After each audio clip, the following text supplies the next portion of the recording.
Bueno, estamos en un nuevo programa de entrevista con propuestas y en este caso estamos con un historiador.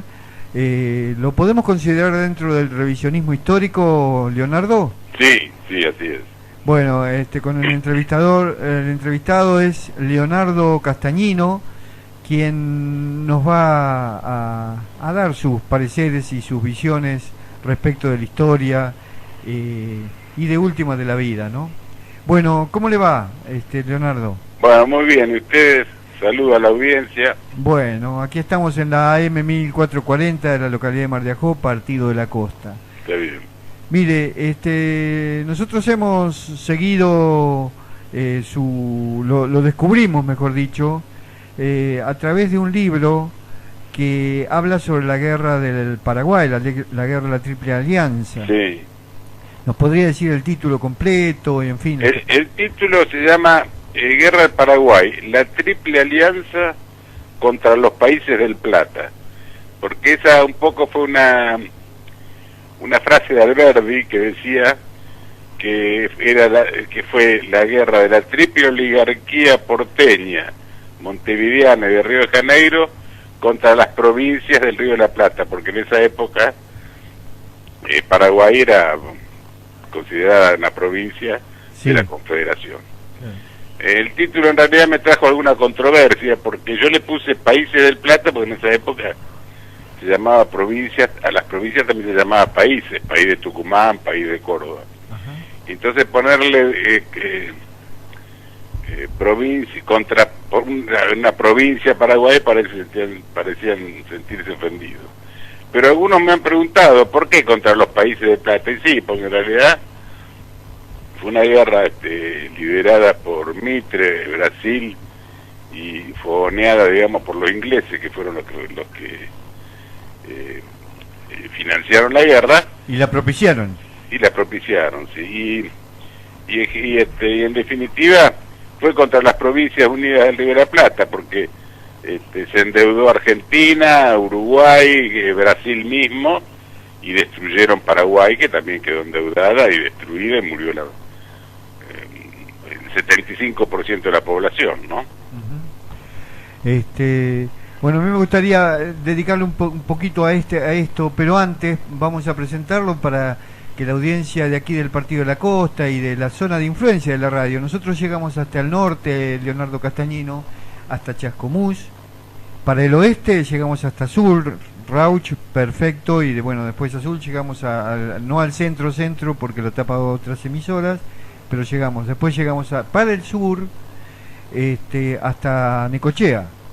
Está bien. Así que más o menos este es el radio de influencia con todo lo que hay en el medio, digamos, con Tandil, con Ayacucho, Las Armas, Maipú, en fin. Sí, una buena zona, digamos. Sí, una zona importante. Una zona criolla, además. Exactamente. Mucho criollo de ahí. Sí. Yo tengo algunos amigos ahí en Madariaga, por ejemplo. Ah, claro, estamos cerquita. Tengo amigos por todos lados por ahí, porque siempre anduve trabajando, ¿no?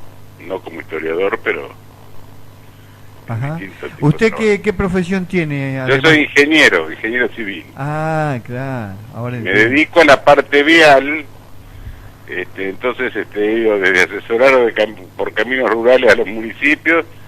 Lo principal mío es la parte vial, que son carreteras, autopistas, obras urbanas, y específicamente hago, que es lo que estoy haciendo ahora, por eso en estos días estuve afuera, tuvimos inconveniente para comunicarnos. Estoy haciendo un camino de alta montaña ahí en San Juan, que es un poco una de las cosas que hago que no hay muchos que hagan, entonces de vez en cuando hago alguna. Claro. Así que anduvimos pateando ahí por la montaña. ¿Cuándo se comenzó a dar cuenta que estaba atraído por la historia? Bueno, yo trabajé en Tucumán, que hice también un camino de montaña, ahí más o menos empecé, sí.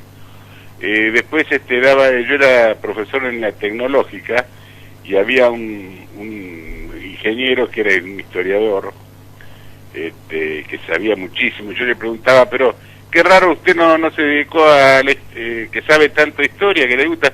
Dice, lo que pasa es que yo vivía con dos compañeros que estudiaban historia, entonces para poder discutir con ellos tenía que ir a la biblioteca e interiorizarme. Claro. Y dice, al final sabía más que yo, y a mí me pasó un poco lo mismo. ¿Ah, sí? Y después empecé a leer de Rosas, que fue lo que, digamos, me despertó la curiosidad, porque yo decía, ¿cómo? Esto no es lo que nos cortaron en el colegio. Así que ahí escribí 2 libros sobre Rosas, uno que se llama La Ley y el Orden y otro que se llama Sombras y Verdades. La Ley y el Orden. La Ley y el Orden. Ajá, perfecto. Juan Manuel de Rosas, La Ley y el Orden. Y después yo estuve trabajando en el Puente Iguazú, el Puente Internacional. Ajá. Entonces, como era un consorcio, de una UTE, una Unión Transitoria de Empresas, y la otra empresa era brasileña, entonces tenía que aprender portugués. Uh-huh. Entonces entré a una librería a ver qué podía leer para aprender portugués, y compré un libro sobre la Guerra de Paraguay. Y la verdad que es terrible, ¿no? Es impresionante, una cosa muy salvaje. Y entonces, bueno, después ya con esa, digamos, punto inicial, y yo además, como había escrito los libros sobre Rosas, uno sobre Artigas, y está todo muy relacionado. Entonces empecé a estudiar más profundamente lo de historia, lo de la Guerra Paraguay, a investigar, y saqué ese libro que la verdad que se hizo conocido, porque incluso me han invitado a Paraguay, de muchos lados, en fin. A la mitad de los argentinos no le ha gustado porque veo que hay mucho mitrista, entonces sí, claro, le cuesta asimilar las verdades, ¿no? Pero yo creo que, o sea, lo escribí con honestidad histórica. Ahora, bueno, alguno puede tener otra opinión, yo la respeto, pero me parece que fue una guerra injusta, además, contra un país que en realidad era nuestro aliado natural. Totalmente. Incluso Paraguay fue fundadora de Buenos Aires. Ajá, eso no lo tenía. ¿Cómo es eso? Y bueno, la primera fundación, hicieron la primera fundación, después se despobló Buenos Aires y después los paraguayos volvieron a fundarla. Incluso, bueno, fue el gobernador Hermandarias, que es ahí de la provincia de Santa Fe, venido de Paraguay, en fin, fue un poco, sí, fue fundada por Paraguay, digamos, incluso hubo bastante relación. Durante las invasiones inglesas lucharon también los paraguayos. Y quedó esa relación. Lo que pasa es que después, en 1810, cuando hicieron la Revolución de Mayo, hubo varias provincias, digamos, que no adhirieron a la revolución. Por ejemplo, Montevideo, Córdoba, el Alto Perú, entonces, ni Paraguay. Y entonces, los porteños, la Junta de Buenos Aires mandó al ejército de Belgrano a convencerlos, entre comillas, al Paraguay. Y se dio la paradoja que ahí peleaba Belgrano bajo el pabellón español y a nombre de Fernando VII con los paraguayos que tenían el mismo pabellón y el mismo rey. Claro. A raíz de eso, Paraguay se aisló completamente. Entonces hubo, digamos... ¿Quién gobernaba Francia ahí en ese momento? Bueno, había un gobernador español que era Velasco. Ajá. Después a Velasco se hizo como una especie de revuelta, revolución contra Velasco, lo obligaron a gobernar con una junta que era el propio Velasco y 2 paraguayos, uno de ellos era Gaspar Rodríguez de Francia. Uh-huh. Pero después a Velasco le encontraron algunas cartas, algunas relaciones que tenía con los brasileños, entonces con ese motivo lo sacaron y quedó 3 paraguayos. Y Francia era un abogado que había estudiado en Montserrat, en la provincia de Córdoba, en el Colegio de Montserrat, y era el hombre fuerte, pues un hombre de carácter, desconfiado, inteligente, en fin, firme. Yo el Supremo. Claro, entonces al año, a los 2 años lo nombraron dictador perpetuo. Y entonces él se aisló completamente. Con Artigas tuvo alguna relación, porque Artigas había formado la Liga de los Pueblos Libres, que era Uruguay, Entre Ríos, Corrientes, Misiones, Santa Fe y Córdoba, y lo invitaba a Francia a formar parte de la Confederación. Pero Francia, un poco desconfiado, porque él decía, Artigas es un hombre de abajo, decía, ¿no? Y por otro lado, por no enfrentarse con los porteños, tuvo que sí, que no, bueno, no se adhirió, digamos, ¿no? Cuando sube Rosas, hicieron como un pacto de palabra, porque Rosas manda a un emisario que se llamaba Rosena, lo manda a Francia, a Paraguay, y tiene una entrevista en privado con Francia que no se supo lo que habló, porque hablaron ellos dos, pero por lo que sucedió después, se supone que lo que hicieron un pacto de mantener el status quo, o sea, ni Paraguay pedía la independencia, ni la Confederación los adhería por su cuenta, que era un poco la política que tuvo Rosas, tanto con Paraguay como con Uruguay o como con el Alto Perú.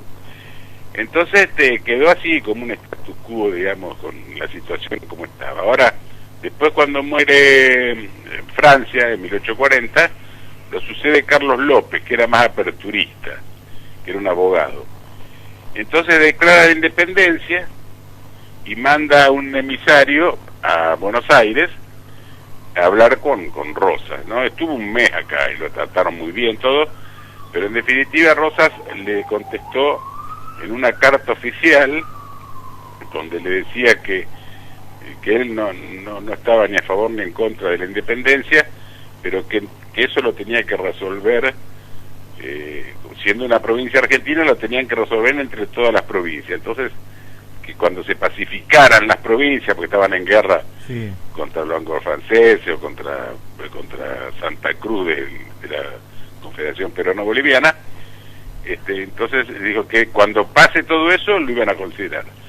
Pero en una carta privada le mandó las verdaderas razones, que fue un vaticinio de lo que pasó después, porque le decía, no nos conviene separarnos. ¿Quién le decía a quién? Rosas. Rosas le decía a Carlos López. Carlos López, sí.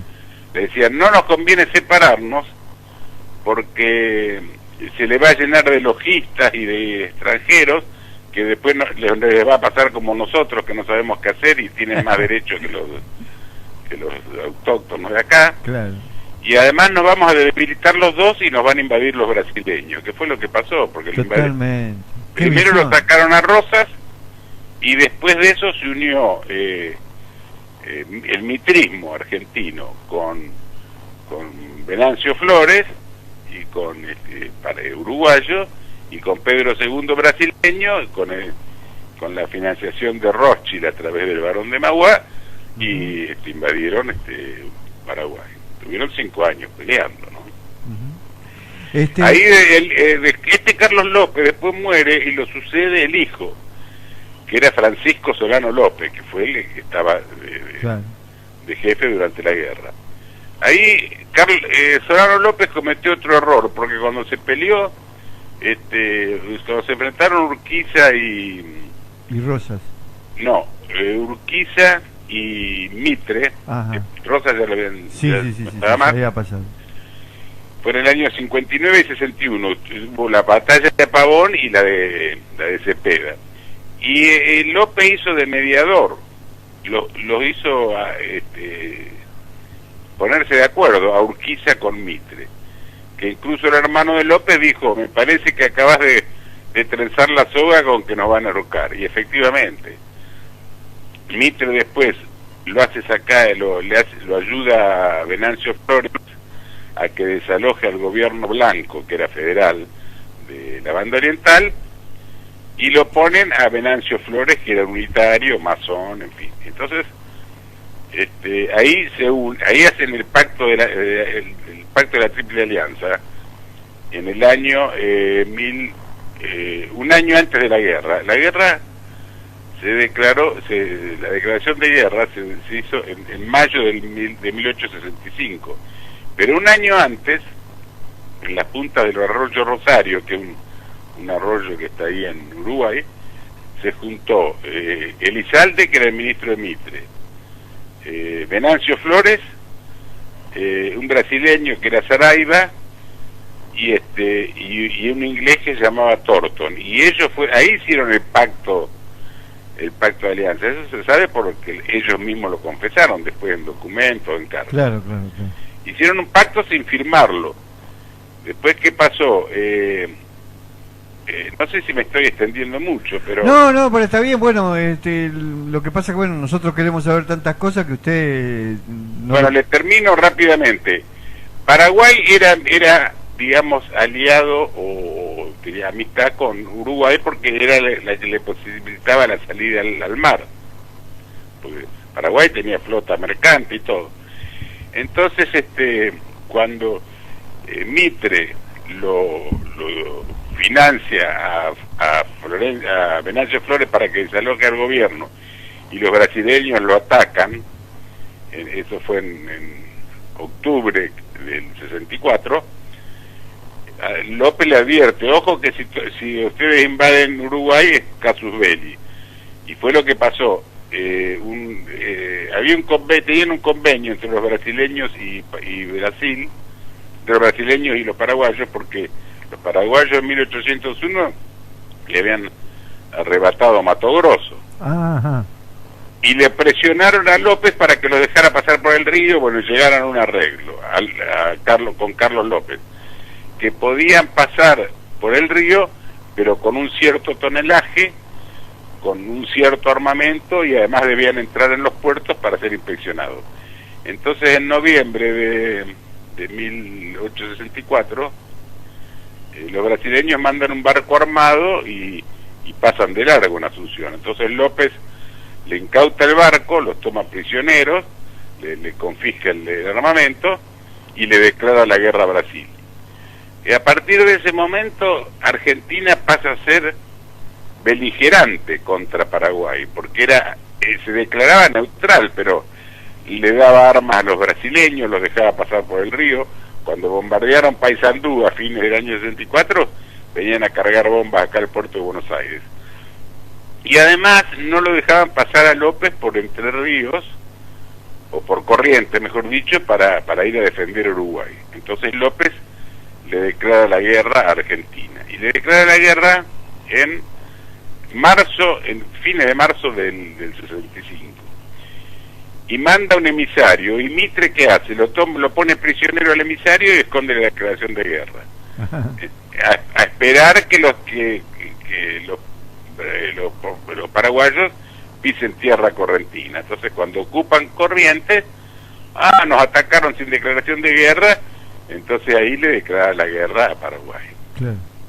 Hicieron lo que hicieron los norteamericanos en Pearl Harbor, porque sabía que los japoneses iban a atacar Pearl Harbor, y no dijeron nada para tener una excusa para entrar en la guerra, ¿no? Uh-huh. Bueno, así fue. Y formalmente se terminó de firmar el 1 de mayo del 65. Bueno, estamos dialogando con el historiador, el ingeniero Leonardo Castañino, y estamos hablando fundamentalmente, la conversación surgió a partir de una de sus obras, que es La Guerra del Paraguay, etcétera, etcétera. Es más largo el nombre, y bueno, y estamos muy entusiasmados por conocer su opinión al respecto y sobre otros temas que tienen que ver con la historia y con el acontecer de esta Latinoamérica. Aquí en la costa, Leonardo Castañino, hay una colonia paraguaya muy importante, hay también una colonia boliviana muy importante, y yo le diría que en toda la costa, porque Pinamar, sí, claro, todo esto fue construido mucho por las colonias bolivianas, paraguayas, chilenos, hay muchos acá también, ahí están los centros chilenos y todo eso. Así que sí, yo estuve por ejemplo, yo estuve trabajando en Ushuaia, ¿no? Ajá. Los paraguayos, había muchos paraguayos que son muy buenos como carpinteros de obra y claro, como armadores.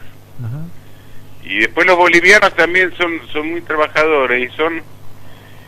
me acuerdo que tenía un capataz que decía, para cavar zanja hay que contratar bolivianos, porque son medio de patas cortas, decía él, y entonces no se estropean la cintura, y efectivamente, los tipos rendían muchísimo. Sí. Y yo con los paraguayos siempre tuve muy buena relación, ¿no? A mí una de las cosas que me impresionó de la obra que leí suya, que leí una sola, pero me pareció excelente. Yo he leído otras cuestiones relacionadas con la guerra de la Triple Alianza, como son la guerra del Paraguay de José María Rosa, en fin, he leído otros, varios, 3 o 4 o 5. A mí me impresionó lo suyo por la conjunción tan justa que hizo entre la documentación que usted utiliza para narrar la historia, los hechos, y la interpretación. O sea, tiene un equilibrio muy justo para mi modo de ver, ¿no? ¿Eso tiene que ver algo con su carácter de ingeniero civil, que adoptó esa postura tan clara, o qué? Y la verdad que no sé, yo muchas veces digo, yo soy medio paisano, ¿no? Medio criollo, pero probablemente el ingeniero, yo al principio cuando tenía que me invitaban a hablar, o yo me daba como vergüenza, porque decía, ¿cómo yo soy ingeniero? Esto me llaman historiador. Pero alguien me dijo algo que me hizo ver las cosas desde otro punto de vista. Dice, vos la ventaja que tenés es que no tenés compromiso con la historia oficial. Entonces vos decís lo que pensás que es, que la interpretás, y decís lo que creés que es la verdad, y es cierto. A mí, yo con esto no tengo interés en quedar bien con nadie. Está bien. Soy amigo de todos, pero soy más amigo de la verdad. Entonces cuento lo que me parece que es la verdad, que me puedo equivocar, no voy a decir que no. Pero la guerra de Paraguay, los únicos que salieron beneficiados fueron los ingleses, que sin disparar un solo tiro, ni derramar una gota de sangre, empeñaron a la Argentina, a Brasil y a Uruguay, y a Paraguay, y se quedaron con todo Paraguay, entre los brasileños y los ingleses se quedaron con la tercera parte de Paraguay. Y fue una guerra en realidad para mí del liberalismo y de la masonería en contra de Paraguay. Por ejemplo, Paraguay estaba prohibida la masonería. La primer logia masónica se formó al mes de haber caído Asunción. En cambio, del lado argentino, del lado de los aliados, eran todos masones. Mitre, Sarmiento, Venancio Flores, Pedro López, el conde de U, todos los Caxias, todos los oficiales del ejército eran casi todos masones. Y el que financió la guerra, que es el conde, ¿cómo es? El barón de Mauá. Mauá, sí. Sí, bueno, y era testaferro de Rothschild. Así que bueno, eso es la... Usted podría contarnos a mí, a la audiencia de la región, ¿verdad? ¿Cómo era el estilo de vida y la ilustración y el avance del pueblo paraguayo, la situación del pueblo paraguayo hasta la guerra de la Triple Alianza? Bueno, en ese momento los paraguayos eran mucho más instruidos que los argentinos y que los uruguayos, y ni que hablar de los brasileños. Por ejemplo, los brasileños, los paraguayos tenían ferrocarril, tenían telégrafo, acá andaban a caballo.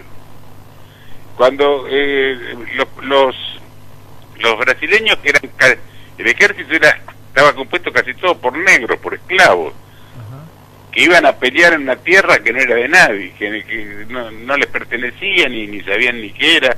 Inclusive hay una anécdota ahí de alguien que cuenta que habían mandado a un grupo de gente a levantar los cables de un telégrafo, y uno de los brasileños dice, ¿para qué queremos estos alambres que están escritos en otro idioma? En cambio los paraguayos sabían, casi no había analfabetismo. El mismo Alberdi decía, no hay un paraguayo que no tenga uno o más oficios.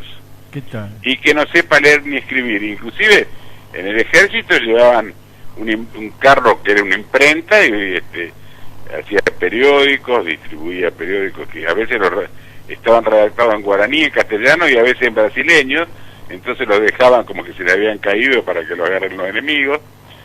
Era un pueblo muy instruido, y además de eso, ellos defendían su tierra, porque Francia lo que había hecho, había conservado algunos territorios que eran estancias de la patria, que era criaban hacienda para repartirle a los pequeños productores, fabricaban armamento, había inclusive unas fundiciones para hacer equipos de labranza, y el resto lo había distribuido en todas pequeñas chacras que se lo daba a pequeños propietarios que tenían la obligación de permanecer en el país y en la chacra que le daban. Claro. Y hay testimonios que decían, nosotros éramos felices, trabajábamos 2 veces al año, uno para sembrar y otro para cosechar, y el resto nos pasábamos abajo un árbol tocando la guitarra. Eso lo decía. Y para que usted vea, en Paraguay había, en esa época, cuando empezó la guerra, había 460 escuelas. Y usted fíjese la proporción, porque tenía más o menos 800 a 1 millón de habitantes, y había 460 escuelas. Claro. Cuando terminó la guerra las destruyeron a todas, dejaron 1 o 2 y el resto le dinamitaron todas las fábricas de fundición, todo, hicieron un desastre. Y por supuesto los endeudaron, y porque Paraguay no tenía deuda externa. Era el único país latinoamericano que no había tenido empréstito. Claro, acá había tenido el empréstito Baring, que pidieron 1 millón de libras esterlinas y llegaron 60.000. Claro. Y allá no tenían, y después pasó lo mismo, le dieron empréstito, se lo afanaron en el trayecto, no les llegó nada, y los empeñaron, digamos, eso fue lo que pasó. O sea, les hicieron pagar el hecho de ser independientes, de ser soberanos. Sí, claro, porque era un mal ejemplo para el resto. Era un país autónomo que no dependía de las potencias extranjeras, incluso hacían trueque. Ellos tenían su propia moneda y para casi no comerciaban con afuera, pero vendían, por ejemplo, cuero, tabaco, yerba, qué sé yo, incluso mandaban a Europa, y hacían trueque. Bueno, nosotros le mandamos tanto un barco de cuero, ustedes manden motores para los ferrocarriles, qué sé yo. Ajá. ¿Y la instrucción de las Fuerzas Armadas paraguayas cómo se desarrollaba? Bueno, y le cuento otra cosa. Después de la guerra hubo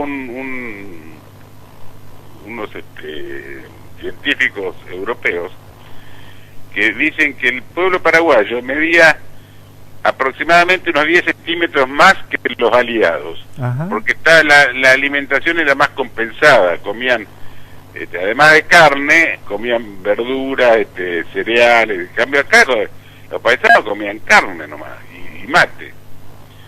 Y con respecto al ejército paraguayo, se formó medio después. En principio eran medios como milicias, digamos, cada propietario tenía obligación de tener 2 o 3 caballos y armas para defenderse, que en general eran armas blancas. Después empezó a... Cuando dice después, Leonardo Castañino... Al armarse la guerra. Ajá, perfecto. Ajá. Y lo que pasa es que eran muy aguerridos, peleaban, que yo, 1 contra 5 o contra 10, en esa proporción.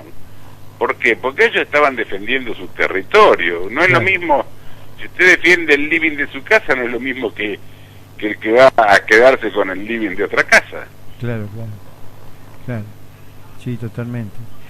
Además, después de lo que narró usted antes, esto de que eran propietarios de la tierra, o sea, claro, muchos. Claro. Después el armamento era menor, porque ellos habían comprado armas que no se las entregaron. Usaban los fusiles, por ejemplo, eran de avancarga, eran de cañón liso, y muchos de los cañones los fundían ellos, sus propias fundiciones, pero eran cañones de bronce, no eran los cañones que tenían los ingleses, que mandaban los ingleses, los fusiles fusiles, todo eso era mucho más avanzado. Ajá. Así todo, fue una guerra muy peleada, porque, por ejemplo, en Curupaití, que habían hecho, los paraguayos habían hecho una trinchera, y Mitre, que se creía el gran estratega, los atacó. Lo atacó la armada brasileña y Mitre por tierra. Murieron 9.000 aliados, 9.000, y murieron 92 paraguayos. Claro, claro. Que acá en Buenos Aires decían, es más fácil contar los sobrevivientes que los muertos. Claro. Incluso Sarmiento dijo, el único capaz de haber hecho matar a tanta gente es Mitre. Y no mataron a todos porque un jefe brasileño lo obligó a retirarse, porque si no los matan a todos. Cuando comenzó la guerra, el conductor militar de la Triple Alianza era Mitre. Ajá. Lo que pasa es que Mitre era un orgulloso, un patobica, digamos, era un enfermizo del orgullo. Él quería, entonces lo embaucaron porque él iba a ser el jefe de la alianza, él iba a ser el jefe de Latinoamérica después, pero cuando se dieron cuenta que como militar era un desastre, lo sacaron. Ajá. Y hubo uno que decía, a Mitre los brasileños le hacen tragar amargo y escupir dulce. Mitre, había uno que decía, Mitre es el único general que perdió hasta un desfile, porque fueron un desfile, se equivocaron de calle y llegaron tarde. Lo que pasó con los indios Pampa acá en Sierra Chica, ¿no? Sí, ¿cómo es? ¿Usted la sabe esa narración para contar a los oyentes? Sí, bueno, en Sierra Chica, fue a escarmentar a los indios. Y yo digo que ese fue el único ejército que fue como caballería y volvió como infantería, porque los indios le comieron hasta los caballos. Y no solamente eso, sino que después él mintió, porque en los partes de batalla dice, bueno, nosotros éramos 400 y los indios eran como 900. Y entonces le empezaron a preguntar, bueno, en realidad nosotros éramos un poco más y los indios un poco menos. Al final, ¿cuántos eran? Se pegaron una paliza de 4 indios y...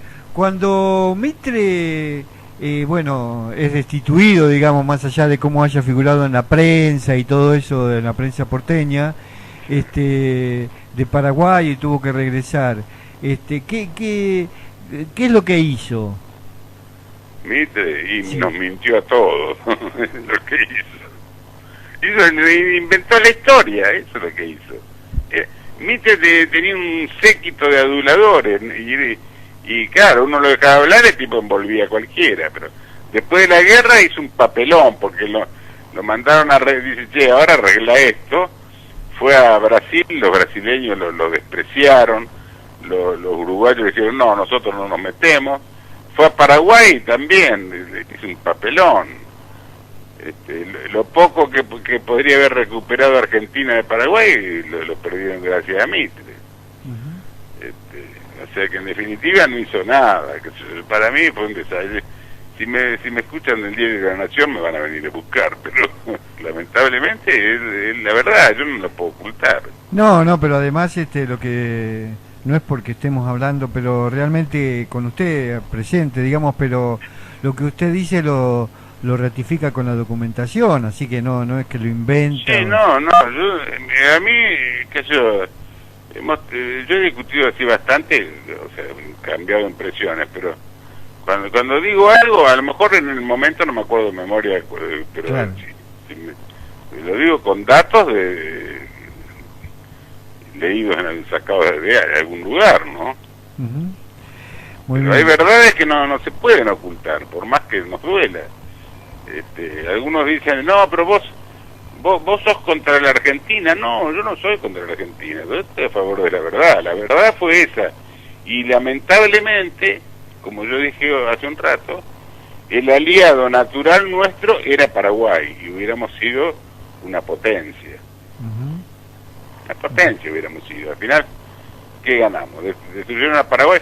En Paraguay mataron al 75% de la población. ¿Cuánto? ¿El? El 75%.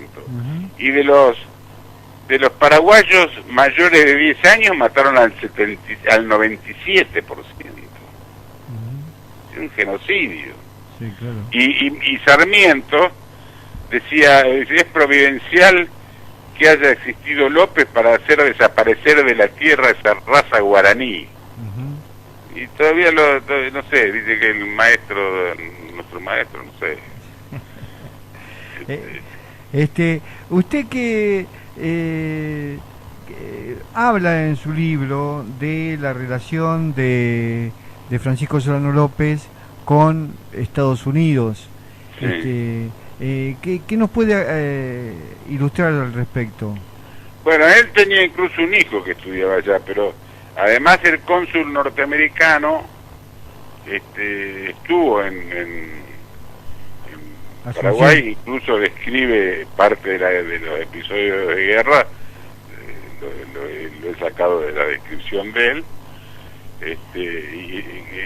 quería que se arreglen. Lo que pasa es que los aliados, sobre todo Mitre y Pedro II, no querían arreglarse de ninguna manera. Ellos rechazaron todas las propuestas de paz que hizo López o que hizo el cónsul norteamericano, siempre rechazaron.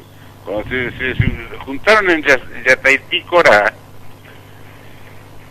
que López le propuso dar por terminada la guerra, que ya habían derramado demasiada sangre, Mitre le dijo, bueno, yo no estoy autorizado a tomar una decisión así, vamos, lo tengo que consultar con mis aliados. Los brasileños ni siquiera quisieron participar en la entrevista. Y al otro día o los 2 días le dijo que no aceptaban y que quedaba todo como está, y siguió la guerra. Pero López muchas veces quiso, yo no sé, no me acuerdo ahora si eran 6 veces, 8 o 10 veces, que quiso arreglar y no hubo caso. ¿No? Ellos que querían destruir Paraguay, eso fue la verdad, querían comerse a Paraguay. Y les resultó un bocado bastante indigesto, porque no le fue gratis tampoco, ¿no? Claro, para nada. Bueno, estamos dialogando con el ingeniero civil Leonardo Castañino, quien además es historiador. ¿Qué es primero usted, Leonardo? ¿Qué se siente hoy día, no?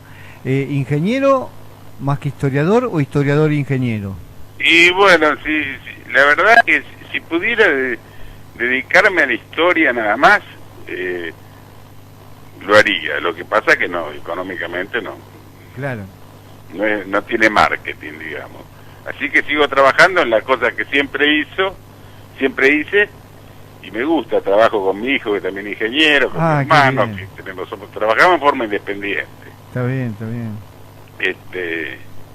Y no digo que me disguste, estoy con respecto a la ingeniería, bueno, uno a veces se cansa, pero bueno, después vengo a casa los sábados, los fines de semana, o estudio historia, o escribo, o si no, prendo la notebook y me pongo a ver el trabajo que hicimos durante la semana, o que tenemos que hacer. Está bien, la actividad es fundamental. Sí. Yo acá estoy viendo los libros que usted ha escrito. Acá nos figuran, según estoy en lagaceta.com.ar, que sí. Es usted Yo soy el editor. Sí. Exactamente.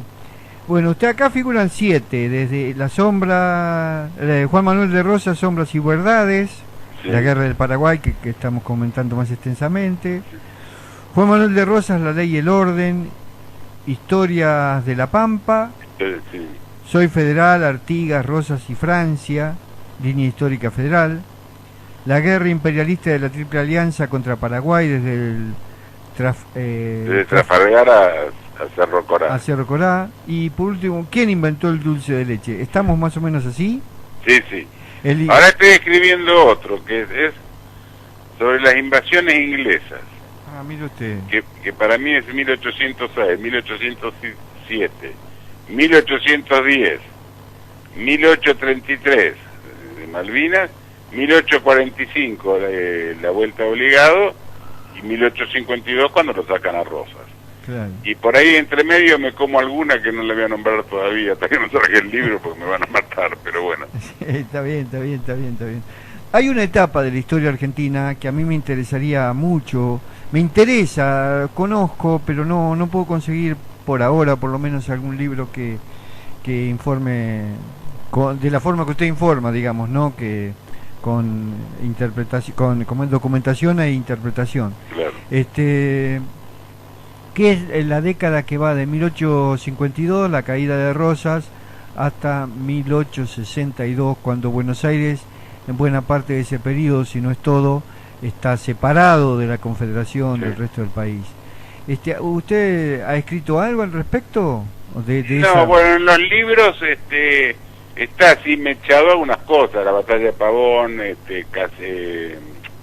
Cepeda, los enfrentamientos entre Urquiza y Mitre, porque ahí lo que pasó fue que en Pavón, ¿qué pasó? Hicieron un pacto y dijeron, bueno, ustedes, Mitre, o sea, Buenos Aires se queda con todas las provincias, con los 13 ranchos, decían ellos, y Urquiza se quedaba en la Mesopotamia, que no lo iban a molestar. Incluso tuvieron intención de separarla de la Mesopotamia, que deben hacer un país aparte, incluido Uruguay. Y bueno, toda esa parte es muy interesante también. Yo en realidad seguí todo el hilo hasta la Revolución Jordanista de Entre Ríos. Ajá. Que fue el último bastión federal que quedó, ¿no? Que Mitre, como Sarmiento, mandó el Ejército Nacional y los venció 3 o 4 veces. Ricardo López Jordán se exilió en Paraguay 2 o 3 veces hasta que, bueno, lo vencieron definitivamente.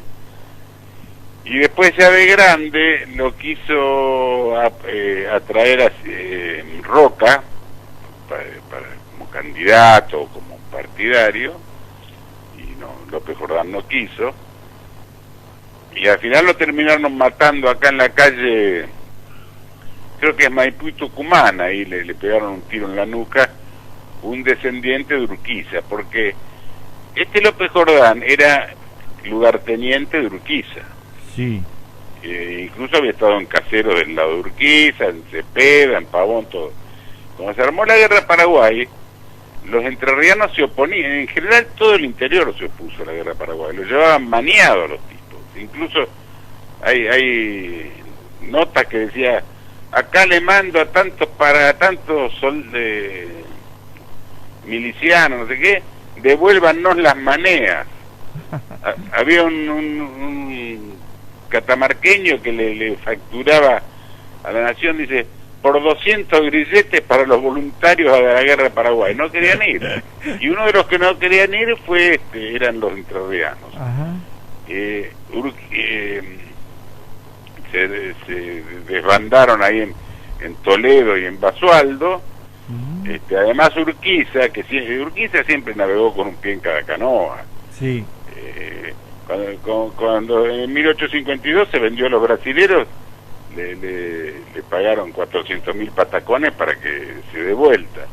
En la guerra de Paraguay también fue... Pero antes, perdone Leonardo, pero antes con la batalla ganada en el 62 sí, ¿se retira o no? Él se retira, sí, claro. Pero hicieron un pacto masónico ahí, porque el mismo Mitre lo confiesa en un pacto masónico. Después dice, antes de Pavón nos reunimos en el templo, él mismo Mitre lo dice. Ajá. Dice, y el ala invisible batió las alas y bajamos las espadas. Es un arreglo. Claro. Que fue el pacto ese que yo le digo, que Urquiza se iba a quedar en la Mesopotamia y Mitre en el interior. Claro. Ahora, ¿qué pasó? En la guerra de Paraguay, los paraguayos, los entrerrianos no querían ir. Además, Urquiza le había vendido toda la caballería a los brasileños, 30.000 caballos le vendió. Ajá. Y Urquiza era compadre de López, y le decía, no, si le decía a López, si Paraguay tiene que invadir Buenos Aires, los entrerrianos van a ser la vanguardia del ejército paraguayo. Y después le vendió los 30.000 caballos a los brasileños y se dio vuelta. Entonces después era proveedor del ejército. Claro. Y López Jordán todo eso no lo aceptó, porque incluso Mitre lo dejó, le largó la mano al Chacho Peñalosa, que lo mataron los porteños, que en realidad los mataron uruguayos que eran mercenarios de Mitre y de Sarmiento, al Chacho Peñalosa, a Felipe Varela. Entonces todo ese resentimiento, ahí López Jordán se da cuenta de lo que era Urquiza. Entonces le quieren hacer una revolución que se retire de la política y que se exilie, y entonces lo fueron a buscar ahí al Palacio San José en Entre Ríos, y Urquiza se rebeló, se quiso defender, sacó un arma y lo mataron. Eso fue lo que pasó. Claro. Muy bien, muy bien. Nosotros tenemos una biblioteca acá en la radio, esto es una radio cooperativa, sí. Y nos gustaría comprar alguno de los libros que vemos acá, así que le vamos a, después cuando terminemos el reportaje o en otro día, le hacemos el pedido para que usted lo pueda enviar por correo. Sí. Bueno, perfecto. Bueno, estamos muy gustosos de esta entrevista, nos parece muy, no sé, muy agradable. Yo estoy muy pleno con todo lo que usted está diciendo, y la visión y la óptica y la información, la objetividad. Es muy difícil hablar sin la verdad, ¿no? Y es difícil, sí. Lo que pasa es que la gente y claro, tiene miedo porque enseguida es digamos, lo ningunean, es ¿cómo es? No me sale la palabra, es Sí, pero está entendido con eso de ningunea, ya no sé cuál quería decir usted, pero... Sí, no me acuerdo, en este momento no me sale la palabra, pero queda como un ignorado, lo hacen de lado, digamos, esa es la verdad. Claro. ¿Ha leído? Incluso, le digo, yo por ejemplo fui a Paraguay, que estuve incluso en el Cabildo y en algunas radios, y alguno por ahí me ha dicho, pero ¿cómo usted es argentino y viene a hablar de la guerra de Paraguay? Bueno, los argentinos también estuvieron en la guerra de Paraguay. Sí, aparte lea el libro y después me critica. Y algunos argentinos me han dicho, pero vos ¿cómo defendés a Paraguay? No, yo no defiendo a Paraguay, yo defiendo la verdad, qué sé yo. Sí, no, más vale. No, pero además, bueno, hay que reconocer que lo que dijo usted al principio de la entrevista, ¿no? Que nos enseñaron una historia que usted se puso a investigar y bueno, esa historia la grabaron a fuego. Y claro, por ejemplo, Saldías, que fue uno de los primeros revisionistas, él era liberal, era amigo de Mitre y secretario o algo así de Sarmiento, y se le ocurrió escribir un libro sobre Rosas, y Sarmiento y Mitre lo incentivó para que lo haga. Y Saldías, mire si sería liberal y antirrosista, que cuando le quisieron hacer una misa a Rosa acá en Capital, cuando murió, se hizo una manifestación en contra, y uno de los que manifestaba era Saldías. Ahora después empezó a estudiar la historia, los periódicos de la época, etcétera. Se fue a Inglaterra a hablar con Manuelita, que le mostró todos los papeles que se había llevado Rosas. Terminó escribiendo un libro, que son 3 volúmenes, que se llama Historia de la Confederación Argentina, que en principio se llamaba Historia de Rosas, con Z. Y entonces, cuando lo editó, le mandó a Mitre unos ejemplares. Y Mitre se agarró una rabieta de la Gran Siete, que incluso lo dijo pues, en el periódico. Dice que Saldías había escrito la historia sin respetar los nobles odios. Y Saldías le tapó la boca, porque le dijo, yo no escribí la historia por los nobles odios, escribí la historia en honor a la verdad. Claro. Y por ejemplo la guerra Paraguay, que estaba todo programado de antes, el mismo Mitre lo decían en las editoriales del diario La Nación, que en esa época se llamaba La Nación Argentina. Decía, el próximo paso es Paraguay, lo dijo ni bien lo sacaron a Rosas en Casero, estaba todo previsto. Mire, la historia no es casualidad, es un plan, digamos, que se viene cumpliendo, un plan que se va cumpliendo. Puede tener, digamos, distintos matices y todo, pero lo sacan a Rosa, después lo sacan a Venancio Flores, después van a Paraguay y lo terminan destruyendo, y bueno, ahora estamos todos destruidos, somos 23 países en América, ¿no? Una última por ahí, salvo que usted tenga algo más para agregar, porque gustoso lo estamos difundiendo, bueno, y lo vamos por a hablar difundir. podemos hablar toda la noche. Preparen un buen churrasco y nos juntamos. Sí. Dice que lo esperamos acá, Diego Rojo dice que lo esperamos. Estuve medio cerca por ahí la vez pasada, pero fui a General Lavalle. Ah, mire usted, acá Para hablar ahí nomás. por los caminos rurales. Sí.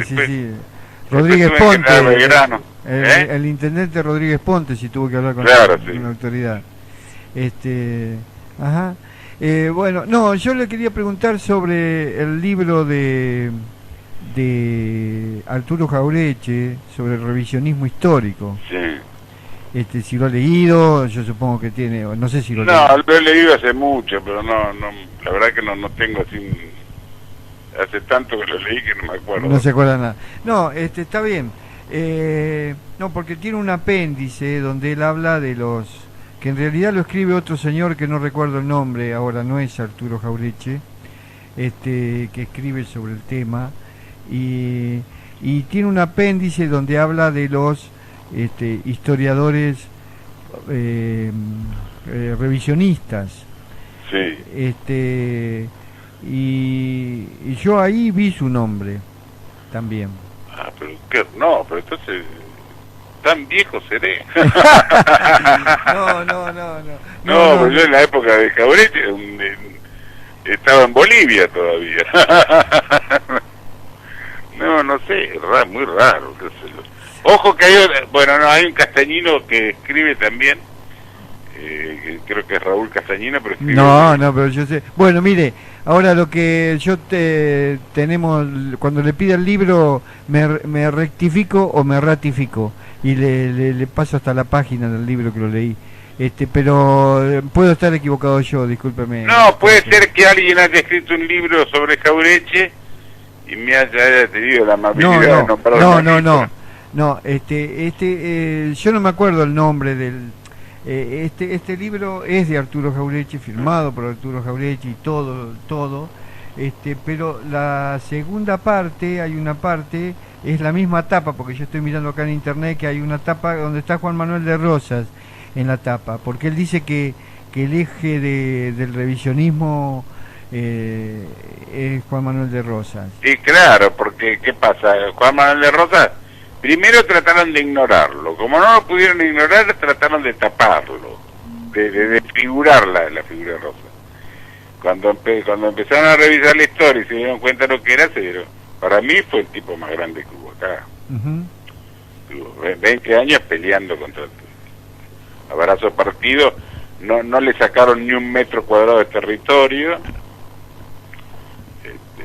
No, y además, si hay, para que el general José de San Martín le legara el sable corvo, no se lo va a legar a cualquiera, ¿no? No, claro, porque San Martín en realidad,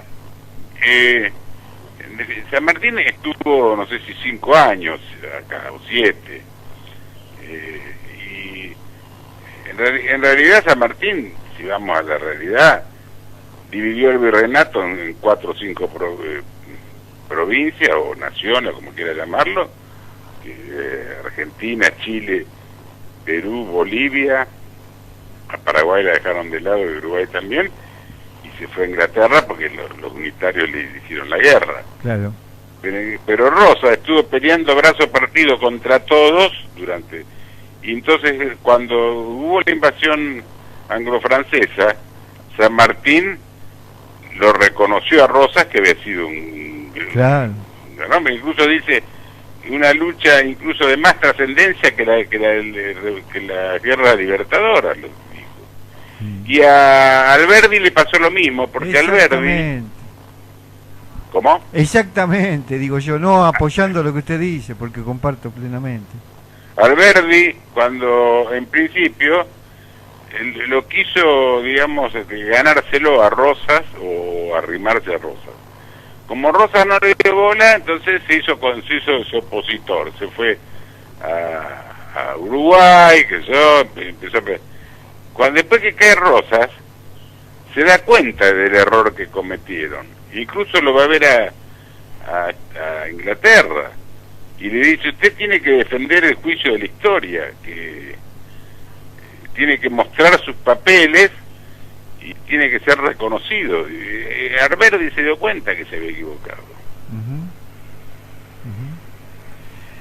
Y con el sable de San Martín que usted dice, cuando le dona el sable, hubo uno que fue Alsina, que le escribe a un amigo y le dice, y San Martín encima tuvo la osadía de dejarle el sable a Rosa, dice, pero las generaciones venideras no tienen por qué enterarse, porque la historia la vamos a contar nosotros. ¿Se da cuenta que es una historia mentira, pero sí, y confesada la mentira? Sí. Hoy a la mañana... Perdón, siga. Y le hago una cortita, con el sable de Rosas, con el sable de San Martín, perdón, hay una confusión bastante común, porque incluso lo han usado los unitarios para denostar a Rosas. Dice Rosas, dice un desagradecido, dice el sable de San Martín se lo donó a Solano López. No, San Martín le donó el sable libertador a Rosas. Y Rosas en el testamento pone: así como San Martín me donó el sable de la independencia, yo le dono a Francisco Solano López el sable de la soberanía, por la defensa que hizo de la soberanía de Paraguay. Pero le donó el sable de él, no el que San Martín le había donado a él. Claro. Tanto así que cuando muere Rosas, está en el cajón, está la bandera argentina y está el sable de San Martín. Claro. Después Manuelita, o Terrero, que era el marido, lo restituye a la nación, pero el sable en realidad era de Rosas. Claro, sí, totalmente. No, simplemente comentarle, hoy difundimos quien quiera oír que oiga, que es una canción de Lito Nevia, quizá la conozca. Ah, sí. Si la historia la escriben los que ganan, ¿no? Sí, siempre pasó. Sí. Desde la historia desde el paso de las Termópilas hasta la Segunda Guerra o la Guerra de Irak, siempre han contado los que ganan. Bueno, ingeniero Leonardo Castañino, historiador, para mí, yo no lo he visto construir puentes ni caminos, pero bueno, si usted lo dice, es así. No obstante, le queremos agradecer que haya participado por la AM 1440 en este programa especial de entrevista con propuestas. Sí, con respecto a, si quiere ver alguna de los trabajos que yo he hecho de ingeniería, tengo una página también de internet que es Castañino Proyecto de Ingeniería, pongan en internet y aparece. Castañino Proyectos de Ingeniería. Bueno. En realidad la página es castañinoingeniería.com.ar. Ahí le aparecen unas cuantas. Bueno, no, le digo porque yo llegué a usted por historiador, no por claro, no, está bien, no es que me quiera... Bueno, estamos muy agradecidos, le dejamos un saludo a Diego Rolo Rojo, quien ha escuchado atentamente toda la entrevista, y bueno, quien le está hablando le agradece mucho el haber participado en nuestro programa. Y le vamos a enviar la copia de lo que estamos conversando, claro, y además, bueno, nosotros lo publicamos, tenemos una página web y tenemos Facebook y lo vamos a poner en estos lugares, en estos sitios. Bueno, y si voy por Mar de Ajó, le aviso. Sí, se anda por la zona. Entonces prepara a comer una tira de asado con una molleja. Sí. Nosotros, bueno, y también podemos poner un poco de pescado asado que es muy rico, de mar, pescado de mar. Bueno, Quedamos a su disposición, Leonardo, y ya nos Lo vamos a estar mismo yo. comunicando, ¿eh? Muy amable. Bueno, no, muy amable, un abrazo. Adiós, adiós, que lo Adiós. pase muy bien. Ha sido Leonardo Castañino, ingeniero civil y fundamentalmente historiador, revisionista, y nosotros esto va a una caricia y un reconocimiento a los paraguayos que habitan el Partido de la Costa y la región, porque habló buena parte del reportaje de la guerra de la Triple Alianza, esta guerra tan injusta que sufrió y padeció Paraguay. Ha sido todo por hoy. Les dejamos a todos ustedes un saludo muy cordial y será hasta la próxima. En los controles, Diego Rolando Rojo. No solamente los controles, sino la creatividad, que es muy importante en la radio. Será hasta la próxima. Los saluda Silvio Bajeneta.